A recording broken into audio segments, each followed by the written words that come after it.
Hey everyone. Some people defend forced circumcision with their opinion that circumcision isn't damaging and a claim that the unintended harm, like damage to the shaft tissue or glans penis or removal of all the shaft skin, is rare, as if the damage somehow doesn't matter because it only happens to a few, or because many others obtained many benefits. Try defending that to the boy with a horribly disfigured or completely destroyed penis. To him, he had a perfectly functioning penis at birth and was forced to sacrifice it in an attempt to provide benefits to other people. The facts are that removing something with function is damage, and botches happen all the time. I addressed the issue of opinions about damage impacting rights in my video, Is Circumcision Damaging? But I wanted to take this conversation further. So, for the sake of being thorough with the argument, let's start by assuming that foreskin loss itself is not damaging, and that there are many benefits, and that unintended damage is rare. All we are left with is the question of whether or not it is moral to allow a few people to be damaged in order to attain an overall benefit for the rest of the people in the group, and then how much damage is little enough to justify how much benefit. This is, in essence, a math problem. At the end of the day, when you apply a value to the assumed benefits and multiply by benefiters, 6 times 50 and you get 300, and then you do the same with the number of assumed losses and losers, 3 times 25 and you get 75, which is more? Well, that's easy. The benefits come out on top because 300 is more than 75. The difficulty of the decision fluctuates depending on how large the difference is between the benefit and the loss.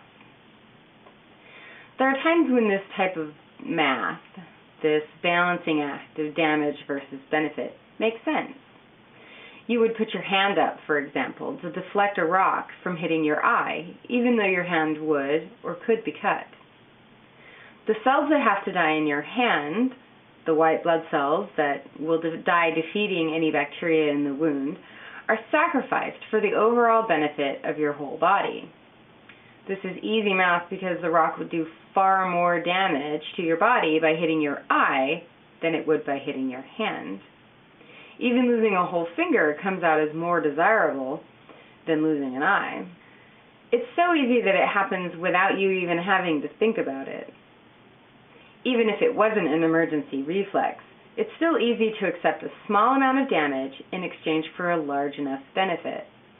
Now, if you were a hand model, for example, it's possible that the values applied would change, but that doesn't change the evaluation that's occurring. The math problem approach makes sense in this scenario because there's only one mind making the decision to deflect the rock. The cells of your hand cannot protest because they're not in charge. They don't self-identify. All the cells belong to the will of the body, and their value is placed by that will. You don't say that all your body parts have the same value. You get to judge because you own them. The problem is that people are supposed to be equal in their rights and their treatment. No one is supposed to own another. No one is supposed to be allowed to place another person's value. Saying that some people must sacrifice without consent so that others may benefit is oppression, even if you don't know who will suffer and who will benefit. This overall benefit concept can only make sense if you don't apply equality to individuals.